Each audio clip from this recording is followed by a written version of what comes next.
Hola, estás escuchando Más Claras que el Agua en conjunto y patrocinado por la Asociación Mexicana de Hidráulica, sección Jalisco.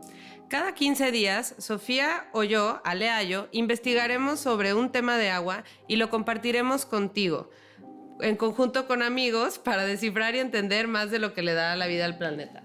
El día de hoy tenemos un tema muy especial. Vamos a hablar de ríos contaminados y en particular vamos a hablar del río más contaminado de México, que es el río Santiago. Y el día de hoy nos acompañan dos invitados muy especiales. Muchas gracias por venir. Está aquí con nosotros María Macías Calleja, quien es licenciada en comunicación con maestría en administración y política pública. Gracias, María, por acompañarnos.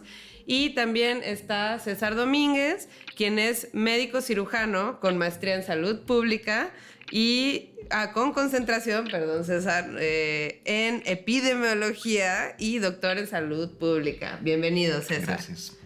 Bueno, pues el día de hoy lo primero que quiero preguntarles es si han escuchado todos hablar del río Santiago en esta mesa. ¿Sí? Mucho. Sí, claro. Mucho. Ok. Bueno. Hay quien lo tiene tatuado y todo. Sí, es verdad. El río Santiago es el río que pues pasa por la ciudad de Guadalajara. Es uno de los más importantes de México y pues cruza varios estados y pues llega eventualmente al mar. Una de las cosas que me gustaría preguntarles y también a los que nos escuchan es entender el concepto de lo que es una cuenca. Entonces me gustaría quién se avienta a explicarnos qué es una cuenca y cómo funciona un poco. Creo que es una pregunta hecha tal cual para un médico cirujano partero. Es el más calificado para Fíjate contestar. que no podría estar en más desacuerdo, pero creo que sí tendría que estarlo explicando a alguien que no sea experto en el área, porque al final de cuentas lo que buscamos es que toda la audiencia lo entienda. Lo que he escuchado de parte de nuestros compañeros, que son los que realmente son expertos en el tema, es que la cuenca funciona como un plato hondo. Ah, muy bien. Ese plato hondo que recolecta desde las montañas alrededor del río todo el agua que puede estar cayendo de la lluvia y que arrastra todo lo que puede estar en estas montañas hasta el fondo de este plato hondo, que es donde se encuentra ya propiamente el río. Y ese río pues evidentemente corre hasta llegar, en este caso como en el río Santiago, a desembocar en el mar. Esto tiene particular importancia porque tenemos que entender que el río como tal no únicamente arrastra lo que en sí va llevando con el agua o lo que directamente se puede vertir en él, sino que arrastra todo lo que está en el territorio alrededor de la cuenca, y pues esto debe de tomarse muy en cuenta, particularmente cuando se trata de evaluar problemas de contaminación, como en este caso del río Santiago. Así es, lo dijiste perfecto. Gracias, yo lo sé. En el caso del río Santiago y de la cuenca del río Santiago o este plato hondo, como lo mencionas, comentarles que pues esta cuenca involucra muchos estados, ¿no? Se involucra Aguascalientes, Jalisco, Michoacán, Nayarit y Zacatecas. Eso quiere decir, como dice César, que al final el río, que es la parte baja del plato hondo, es la radiografía del territorio. Es decir, ahí se acumula todo lo que pasa en este territorio. ¿Por qué? Porque llueve y eso pues arrastra, ¿no? Todo lo que hay en ese territorio. Claro. ¿Cuál creen que es la cuenca más grande de México? Y esa pregunta es para María. Es un río muy famoso. O sea, ¿cuál crees que es la cuenca más grande de todo el país? ¿La cuenca de Santiago será? ¿O qué? No, ¿la cuenca del río Bravo? ¿O exactamente, sí, es la cuenca del río Bravo, es la cuenca de los gringos. Y nada más para que se den, bueno, que compartimos con los gringos, y nada más para que se den una idea, la cuenca del río Santiago es de 72,000 kilómetros cuadrados y la del río Bravo es de 188,000 kilómetros cuadrados, ¿no? Entonces, ese es uno de los ríos, pues obviamente más importantes, justo porque todo ese territorio, pues influye en la calidad del agua. Entonces ahora les quiero preguntar, ¿cuáles son los ríos como más emblemáticos que han escuchado alrededor del mundo? No sé, Sofi, ¿cuál es un río que dices, este río yo lo ubico, lo he escuchado es importante. Bueno, a lo mejor desde que escuchamos las culturas milenarias y la historia se oye mucho el tema del Ganges o los ríos también, el Yangtze-Kiang, etcétera. O sea, por la antigüedad, ¿no? Y toda la historia que hay detrás. Y digo, a mí me llama muchísimo la atención también todos los ríos que hay en Europa, ¿no? Y a la arquitectura alrededor, la cultura y demás, alrededor del Támesis, del Sena y muchos otros. Y de este lado del charco, pues ríos tan grandes, no sé, como el Mississippi, ¿no? Con estas cuencas y geografía tan particular, ¿no? Los deltas que forman, etcétera. El Amazonas. Claro. Ya sabemos, ¿no? Que también el impacto que tiene todo su ecosistema, la captación que tiene y la gran cantidad de agua que alberga y finalmente no escurre hacia el mar. Totalmente. Y justo hablaste de algo clave, ¿no? Todos los ríos, bueno, la gran mayoría de los ríos, pues terminan en el mar, ¿no? El río Santiago también. El río Santiago pues llega al Pacífico y es una generalidad que tienen los cuerpos de agua. Y lo que tú también dices, ¿no? O sea, los ríos han sido como una gran fuente de las civilizaciones que siempre nos hemos asentado cerca de los ríos porque pues justo los ríos pues nos dan pues agua, ¿no? Entonces eso es muy importante porque eso nos va a llevar a la siguiente parte de la conversación, ¿no? Un poco como el humano siempre se ha asentado cerca de los ríos y cómo esto ha transformado a los ríos a través del tiempo, como también es el caso del río Santiago aquí en Jalisco, ¿no? Y en México. Entonces yo primero les quiero contar un poco de uno de los ríos más emblemáticos, que es el río Nilo, que bueno, pues todos lo hemos escuchado, ¿no? Es más largo. Es el más grande, el más largo de África, etcétera.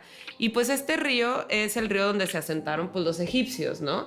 Y justo este río es el que se entiende como el iniciador de la ingeniería, ¿no? De la ingeniería hidráulica.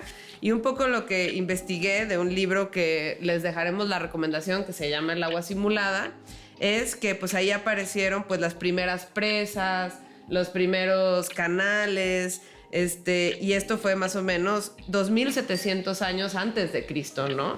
Entonces fue como, digamos, los primeros ingenieros, ¿no? En agua fueron los egipcios, ¿no? Manejando y domando, utilizando el río Nilo, ¿no?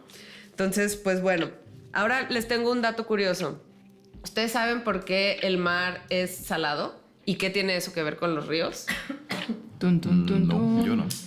Bueno, tiene sal, pues, eso sí sabemos. Ajá. Hay que pensar como de dónde viene la sal. Ya lo dijimos, más o menos ¿De dónde viene la sal? Pero Ale nos dijo una pista ahorita.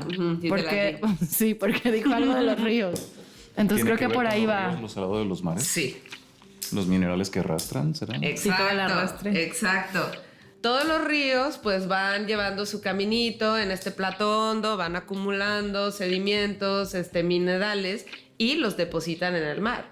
Entonces ellos llevan toda esta como sal al océano y luego cuando hay el ciclo del agua y se evapora, no se evapora la sal, solo se evapora pues el H2O y se queda la sal, entonces se va acumulando.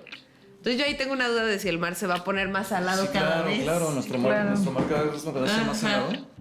Pues no lo sé, yo creo que sí. Otra pregunta lógica, si también esa es la razón, pues es diferente lo que arrastra un río de otro, ¿no? Claro. Entonces, ¿es diferente la salinización en alguna parte del océano que en otra? No sé. Seguro sí, ¿no? Porque pues hay de que mar muerto y cosas así como que tienen otras características, ¿no? Me imagino que dependerá de su cuenca, de su plato hondo, ¿no? Bueno, esa que mencionas es justamente una cuenca cerrada en donde pues la ahí concentración de sal es pues más concentrada. Ajá. Y también eso influye con el tema de la flotación y pues hay fenómenos muy interesantes, ¿no? Cuando hay más salinización. Sí. Bueno, ese era un dato curioso que quería compartirles. Y ahora vamos a hablar justo de la transformación de los ríos, pues dada pues la actividad de las personas, porque sabemos que el río Santiago es un río que actualmente tiene contaminación y que pues esto está ligado a las actividades pues del ser humano, ¿no? Pero yo les quiero poner 3 casos muy rápido de otros ríos importantes y de las razones por las cuales se han contaminado y para que un poco las piensen si les hace lógica con lo que también está pasando aquí, ¿no? Bueno. Entonces, bueno, voy a empezar por el río Támesis, que es el río pues, de Londres, todos lo conocemos. Y pues bueno, hoy estuve investigando en la página del Museo de Greenwich, ahí tienen una explicación un poco de la historia, ¿no? De la contaminación del río. Entonces, básicamente, lo que dice ahí es que en el año 1200, o sea, en el siglo XIII, empezaron las quejas, ¿no? De que el río olía mal. Y esto, pues, es principalmente por el agua de nuestras casas, que tiene, pues, el agua de los baños, de la comida, de las grasas, de los aceites. Y aunque ya había quejas, en 1245 se hizo el primer canal del río para darle agua a la ciudad del río. Entonces, ¿qué provocó eso? Que más gente tuviera acceso al agua y que más gente contaminara el agua en sus casas con los usos que ya les mencioné. Y entonces, en ese tiempo, y por eso este es un ejemplo, era legal contaminar. O sea, en el Parlamento se discutía de que el punto del río era limpiar nuestras cosas, ¿no? O sea, de hecho era como, ese es el servicio ambiental que nos da el río, es que nos deje poderle tirar cosas y que se las lleve, ¿no? Ajá. Entonces era legal, ¿no? Entonces, en 1850, o sea, te estoy hablando de 600 años después, ya había 2.5 millones de habitantes y entonces, y esto es un tema que a lo mejor para César puede ser interesante, empezaron epidemias de cólera y de difteria, no sé si se Difteria es dice correcto así, decirlo así, ¿verdad? así es. Y entonces hubo un caos, me imagino que eso tiene que ver con el agua de nuestras casas, ¿no? Fíjate que es justo lo que te iba a comentar, eso que comentabas que era el servicio ambiental que tenía que proporcionar el río. Lo cierto es que actualmente lo puedes ver y puedes pensar que se trata de una visión de muy corto plazo, muy cerrada de parte de la población. Pero lo cierto es que para la época en la que esto se estaba manejando era realmente un avance importante porque era de entrada la posibilidad de que la gente accediera a un servicio de sanidad, de higiene, que no se tenía previamente a esto. Entonces, a lo mejor si estábamos contaminando el río, estábamos generando una problemática a largo plazo que probablemente tendríamos que pagar, bueno, en este caso esa población en su momento, tendríamos que pagar en un futuro, pero en el corto plazo estábamos impidiendo enfermedades precisamente como lo que acabas de comentar. Okay. Entonces, estamos en la posibilidad de hacer nuestras manos, de hacer nuestras casas, de disponer de nuestros desechos y evidentemente que eso pues, era una solución muy importante porque de otra manera, pues se quedaba en nuestras casas, se quedaba en nuestras calles, se quedaba en nuestro entorno. Claro. Y pues evidentemente era un foco de infección. El problema es, después de estos 600 años, cuando se satura el río. Y esa capacidad que tenía en su momento para poder brindarnos ese servicio de limpieza, deja de serlo y esa contaminación empieza a llegar a las fuentes de abastecimiento de agua. Así es. Y es cuando se empiezan a dar estos brotes tan importantes de cólera, que gracias a ellos, de hecho, nació la epidemiología por aquel señor que se llamaba John Snow, y donde identifica precisamente que a través de la contaminación de estas fuentes específicas con el bacilo del cólera específicamente, pues era que se enfermaba la gente que estaba expuesta a eso. Entonces, sí, efectivamente, el agua como tal es fuente de vida definitivamente para las poblaciones, por ellos que se asientan alrededor de ellas, pero dependiendo de lo que se esté virtiendo en ellas, como en el caso del río Santiago, puede ser fuente de enfermedad y de muerte. Claro. Eso es definitivamente. No lo había visto así y pues sí, claro, o sea, es un súper avance que el río se lo lleve a tenerlo en tu casa, en tu calle, ¿no? En la calle. Ajá. Que me imagino que era lo que se hacía antes. Pues después de esto, en 1957 se declaró muerto el río, y estoy hablando de 1957, o sea, hace poco, porque ya no había peces, ¿no? Se murieron todos los animales, todo valió. Y entonces, en 1964 empieza una política de saneamiento del río que la verdad yo me asombré cuando revisé, pero no está completamente saneado el río. O sea, con todo y de que estamos hablando de que en 1964 ya pasaron 60 años, el río todavía tiene indicios de contaminación, pero estamos hablando de 600 años de... Entonces, pues también entiendo esa parte. Entonces, el agua aún no es viable para tomar. Y 20 años después, en 1984, es cuando empiezan a bajar los niveles de contaminación, ¿no? Ahorita hay un proyecto de saneamiento que básicamente van a ser como un super túnel de aguas residuales abajo del río y cuesta, esto es para llevar todas las aguas residuales a las plantas de tratamiento, cuesta 4.2 billones de libras, lo que es igual a 85,000 millones de pesos. O sea, nada más para que se den cuenta de la magnitud de estas obras y del dinero que se requiere para un proceso de recuperación, pues, de un río, ¿no? Entonces, este es un poco el caso de Inglaterra, y luego les quiero contar otro que es también un río muy famoso, que es el Ganges. Me imagino que todos aquí lo han escuchado. Y o sea, el primero era como el legalmente contaminado. Este es como el espiritualmente contaminado, por así decirlo. Porque el Ganges, pues, representa, en realidad es Ganga, como se debería decir, que es la diosa Ganga. Y hay esta creencia en el hinduismo de que bañarse en el río limpia tus pecados y que tocarlo te lleva a la salvación, ¿no? El Ganges abastece el 40% de la disponibilidad de agua en el país, según Wikipedia. Aquí la verdad no me fui tan profundo. Y eso abastece a 500 millones de personas, ¿no? Según esto, según Wikipedia, ¿no? Que pues si está publicado ahí es la verdad. Probablemente sí. ChatGPT, ya Ajá. vamos a usar. Ya vamos a usar ChatGPT, exacto. Y pues este tiene agua doméstica, pero también tiene mucho tema industrial, de tintes, destilerías. Pero aquí hay un componente adicional que no tiene el río Santiago. ni Santiago, ni el Támesis, ni ningún otro que he investigado, que es la parte religiosa. Nada más para que se den una idea, en las fiestas religiosas del río, nada más se estima que 70 millones de personas se meten en el río durante alguna fiesta religiosa, ¿no? En un año, ¿no? 70 millones de personas en algún momento van al Ganges y se meten. Y eso involucra que normalmente llevan comida, llevan ofrendas, y todo eso pues contamina también, obviamente, pues, residuos humanos, ¿no? O sea, que también tiene que ver, y eso es una gran presión también para el río. Y además, nada más en Varanasi, nada más en una de las ciudades de India, que hay un chorro, pues, tienen 40,000 cremaciones de cuerpos en el río, que también son cenizas humanas, que también contaminan el agua. Y eso es nada más en un pueblo, ¿no?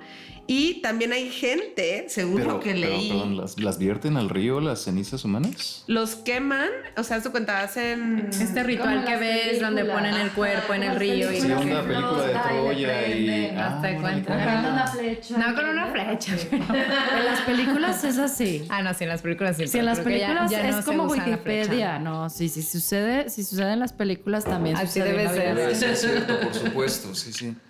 Pero entonces es onda que avientas la canoa al río, la prendes ahí hasta que Sí, se lo consume hicieron. el cuerpo y... No, y hay una parte peor. Hay mucha gente que no le alcanza el dinero para pagar la leña para cremar a las personas. Entonces avientan el cuerpo así, de plano. Ok, un cerillazo, vámonos y... No, te ni comes. siquiera, o sea, ya así. El cuerpo ¿Cómo completo. crees? ¿Sabes? Ajá, o sea, eso es lo que leí hoy según Wikipedia. Hay que revisar la bibliografía, claro. No, pero sí es real, ¿eh? Yo también lo había leído. Ajá, entonces esa es una contaminación religiosa. Hay que ir. Claro. Creo que tiene ese cuerpo de agua que no tienen otros ríos, ¿no? Que también está muy cañón. Y una complejidad enorme cuando quieres hacer un proyecto de recuperación Claro. o de... Sí, claro. Sí, o sea, ¿cómo sensibilizas a las personas que eso le hace daño al río? Sí, porque quizá tu primera acción es nadie más se mete, porque además me imagino debe haber un riesgo enorme a los 70 millones que se meten a bañar, ¿no? O sea, Totalmente. de infecciones, de lo que sea. Bueno, que te diré que a lo mejor aquí no ves bueno, sí, también puedes ver cadáveres humanos.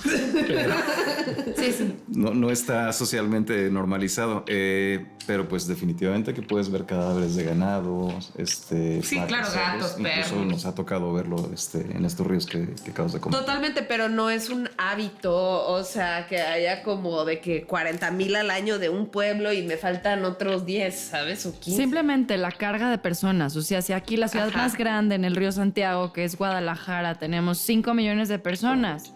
Claro. O sea, aunque fuéramos todos los tapatíos el día de la Que bajemos fundación, a la barranca todos juntos. ajá, claro. como hermanos, pues somos 5 millones, no 70. O sea, 70 es medio 70, pero viven 500 México. millones en la cuenca, o sea, también es otro nivel, o sea, la verdad, Sí, claro. de problemática, ¿no? Ahora esos 70 millones son en el transcurso de todo el año. Sí, O sea, no en son el una transcurso de fiesta, todo el ni mucho año. menos.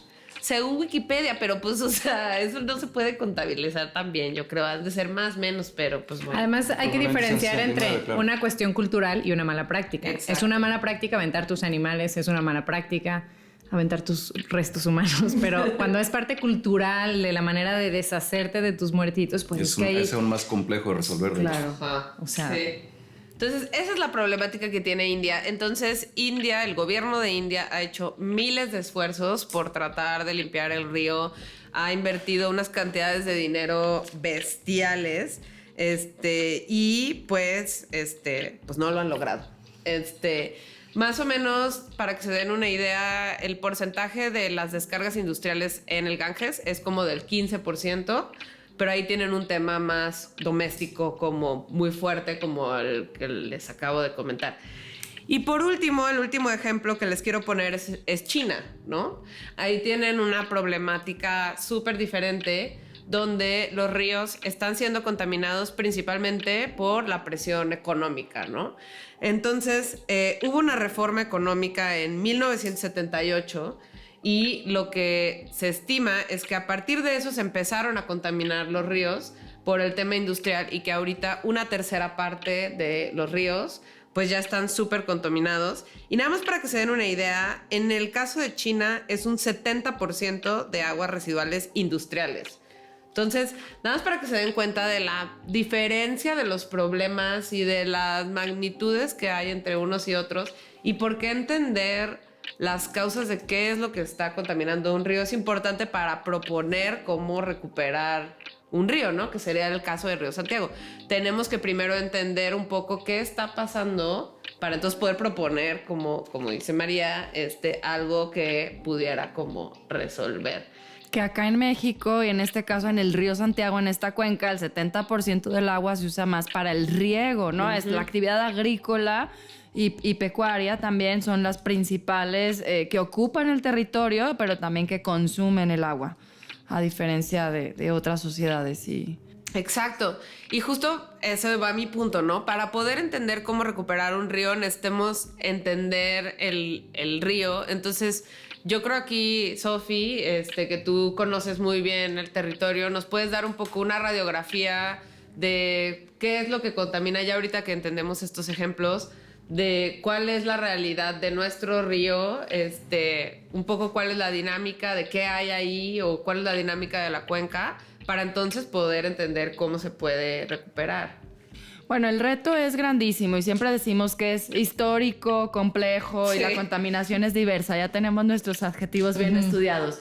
Y bueno, también sabemos que hay causas directas de la contaminación. Una de ellas, tú ya mencionabas la población, o sea, toda la parte doméstica, la contaminación doméstica. Y si estamos hablando de una ciudad de 5 millones de habitantes y una cuenca en realidad con otros tantos más, pues el impacto de nuestras actividades directas también es importante.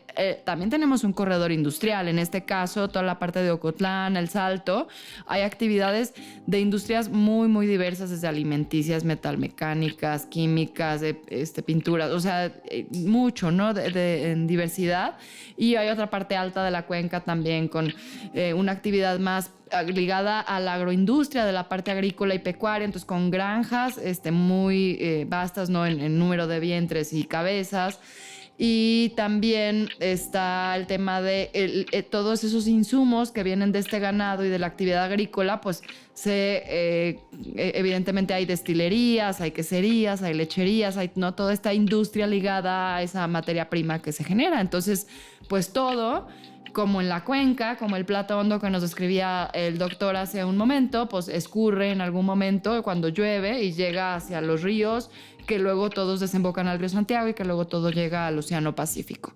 Pero también podríamos platicar un poquito a lo mejor de las causas que son como los intangibles, esas que no están contaminando directamente, y hablar un poquito de qué pasa con las prácticas culturales, qué pasa con el marco legal, qué pasa con la impunidad, qué pasa, ¿no? Hay todo un set de causas subyacentes, les llamamos, que también tienen su impacto.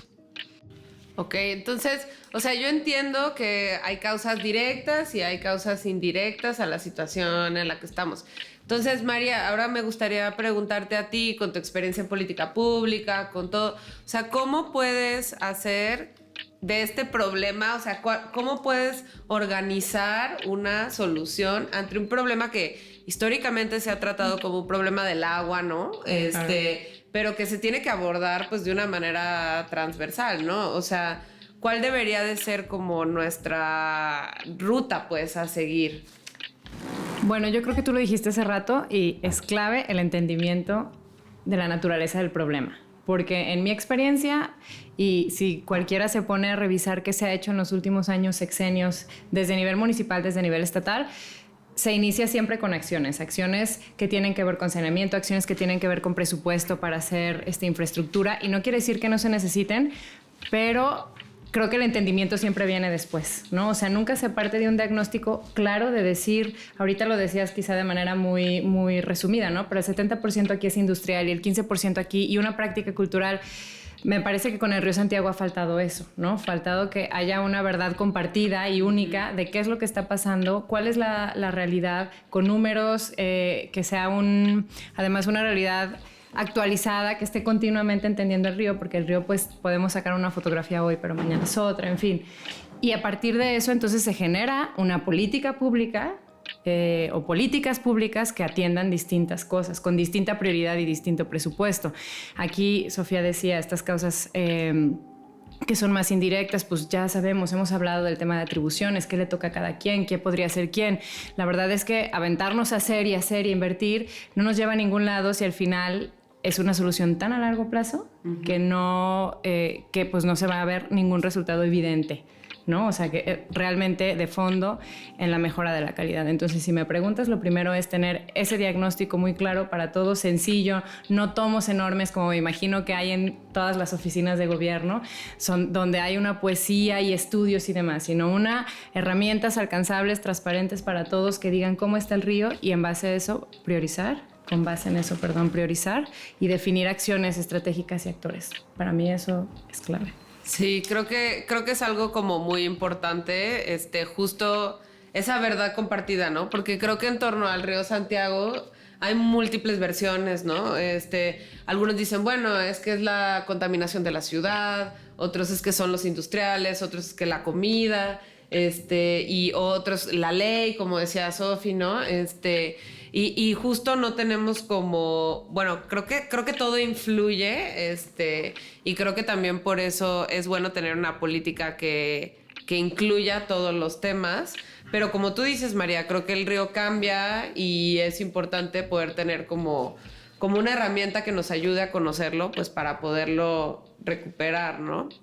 Estuve revisando muchos ríos para poder llegar a este tema y más o menos me di cuenta como que más o menos los ríos de Europa, ¿no? Y de esos países se tardan 20, 25 años en recuperarse. Ha habido un esfuerzo por recuperar el río Santiago, no solo ahorita, sino desde hace mucho tiempo ha habido un interés, ¿no? Con mejorar el saneamiento de la ciudad, todos, a lo mejor a veces nos rebasa el crecimiento económico y poblacional de la ciudad con las acciones, pero ha habido intentos, ¿no? Mi pregunta es, de corazón, ¿ustedes creen que el río se pueda recuperar? O sea, ¿ustedes creen de verdad que en algún momento, o sea, el río va a volverse a recuperar? Yo Categóricamente sí, pero ya quiero ir el humor ácido de César también, que se acercó al micrófono. Ajá, es que si no, luego no me escuchan. Mira, uno de los grandes problemas que tenemos en la administración pública de nuestro país es que tenemos sexenios. Sí. Y si bien la democracia es algo fabuloso y es lo que nos permite elegir a nuestros gobernantes, también tiene el gran defecto de que desafortunadamente los proyectos duran 6 años y luego llega alguien más tal vez con otras ideas y se acabó el proyecto. Y eso es muy desafortunado, particularmente en problemas, en este caso, de salud ambiental y obviamente también de salud pública. En la medida en la que se pudiera trascender administraciones con estas políticas que están encaminadas con base en un diagnóstico bien realizado, creo yo que sí se puede recuperar el río. Definitivamente se puede recuperar. Se necesita voluntad política, se necesita inversión, se necesita participación de todos, se necesita que de hecho como sociedad seamos conscientes del hecho de que el río no está contaminado porque una industria que sí aporta seguramente, es la que lo está contaminando. Vamos, desafortunadamente como mexicanos somos muy dados a buscar un villano y ese es el malo de la película y ya no hay nadie más que esté aportando al problema. Y en particular en este tipo de situaciones que tienen esta complejidad social, tenemos que ser conscientes que todos tenemos participación en el problema y que todos tenemos que aportar para la solución. Entonces, en la medida que nosotros seamos conscientes de los residuos que generamos, de todo lo que podemos estar consumiendo que se produce en esas industrias que pudieran estar contaminando, de la basura que generamos que luego, bueno, se iba antes a laureles, afortunadamente ya no, pero que a final de cuentas ahí terminaba también contaminando el río, pues todos participamos en eso. Y tal vez muchos, hasta que no nos involucramos en el tema, no éramos conscientes de esa situación. Estábamos participando en esa contaminación sin siquiera saber primero que existía y mucho menos que éramos nosotros pues de alguna manera culpables de ello. Totalmente, y creo que diste en el clavo y este es un poco como el punto con el que me gustaría como cerrar la conversación. Es justo eso, ¿no? Estaba leyendo justo el caso de otro río, de la Ría Nervión en Bilbao, que también igual contaminadísimo, y lo que se hizo fue una campaña a la ciudadanía de recuperar el río. Hasta hay como un Día Nacional del Río en el que se habla del río y básicamente lo que se hizo fue un plan de recuperación a largo plazo, te estoy hablando de nuevo 20, 25 años, y se propuso en el caso de Bilbao un pequeño dinerito al recibo del agua de todos los ciudadanos para que se siguiera ese plan y entonces eventualmente se logró recuperar el río. Entonces ahí les va como ya la última pregunta que me gustaría hacerles a quien quiera responder. Si yo soy un ciudadano, ¿qué puedo hacer? O sea, si me preocupa esta situación y quiero sumarme, ¿qué recomendaciones le darían a una persona que quiere participar, que quiere mejorar, que quiere apoyar, ya sea en sus casas o involucrarse? ¿O qué le recomendarían a una persona? Iba a decir ahorita, porque justo lo que César dice sí es cierto, pasan los 6 años y quien llega, pues de seguro dice esto no sirvió, yo sí voy a hacer lo que sí sirva, pero no hay tiempo, no hay presupuestos y eso es muy grave, pero también eso no va a cambiar. Entonces creo que también la clave, y ya lo han dicho entre los dos un poco, es cómo hacemos que ese proyecto no sea del gobierno, sino sea de la ciudadanía, o sea, a través de estas maravillosas instituciones que tenemos para garantizar que siga a largo plazo. Entonces, la verdad es que en Río Santiago hay muchas personas muy interesadas, auténticamente interesadas, porque son afectadas, pero también porque están conmovidas por la realidad, porque les ha tocado ir. Creo que todos aquí nos ha tocado, a unos más que otros, pero de repente ir y decir, ¿cómo que esto está pasando? ¿Cómo que hay gente que vive así? O sea, ¿cómo? ¿Y cómo está pasando a 15 minutos, 20 minutos de colonias, ¿no? Que viven en otra situación. Entonces, lo primero que diría es una actitud propositiva. O sea, creo que también eso de repente nos falta, César lo decía, ¿no? Entender que el problema es más allá de cierren todas las industrias o quiten todas las represas. No sé si estoy diciendo bien, ¿no? O sea, es más allá de eso. Y la única manera de empujar y de involucrarte de una manera propositiva es entender, es acercarte, es reconocer lo que sí se ha hecho bien, es reconocer la información que sí hay y que se ha generado de manera muy colaborativa, muy transparente, que hay áreas de oportunidad, que no es prioridad pública ahorita. Y entonces a partir de ahí involucrarte en los espacios, ¿no? Digo, podríamos hablar de otras acciones. César podrá mencionar, me imagino, participación en los espacios que promueve la Secretaría de Participación Ciudadana y demás. Es otra secretaría, pero sí. Bueno, no, sí, eso es definitivamente gestionar mejor tus residuos. Totalmente. Pero yo creo que lo primero es enterarte, involucrarte con un auténtico espíritu de entender y de proponer, ¿no? Sí, de acuerdo. Pues también creo que manejar nuestros residuos en nuestras casas también sirve. O sea, separar la basura, separar lo orgánico, pues bañarte más rápido, comprar jabones sin sulfatos.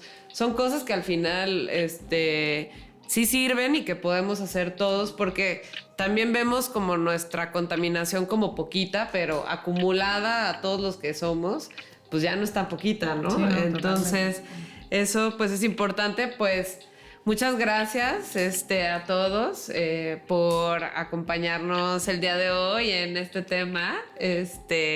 Y pues no sé, Sofi, si nos quieras ayudar a cerrar el episodio del día de hoy. Nos quedamos con los ánimos de la participación ciudadana. Ojalá que todos los podescuchas se queden con esta tarea de realmente investigar, enterarse, participar, porque hay mucho por hacer y aunque no vivan en la cuenca del río Santiago, seguramente en la cuenca donde viven también pueden participar y cerrar. Y a mí me gustaría, Ale, proponerte que empecemos con este episodio una bonita tradición de escuchar también lo que nos llama. En ese sentido, pues invitarlos, ¿no? A escuchar una canción que tenga que ver con el agua, así como lo hemos platicado, que también con la Asociación Mexicana de Hidráulica, cómo nos llevamos y cerramos con una reflexión. Y hoy les dejamos la recomendación del grupo R.E.M. con la canción de Cuyahoga, que también habla de una situación similar. Así que se las dejamos de tarea para que la puedan escuchar. Y les dejamos con esta frase de cómo el río siempre encuentra el camino al mar, porque esperamos, ¿no?, que el río Santiago, que los ciudadanos de Guadalajara, de Jalisco, de toda la cuenca, podamos realmente tener esa visión compartida, esa apropiación del problema, pero sobre todo de la solución, y que seamos parte. Así que muchísimas gracias a los podescuchas. Somos Alejandra y Sofía con Más Claras que el Agua.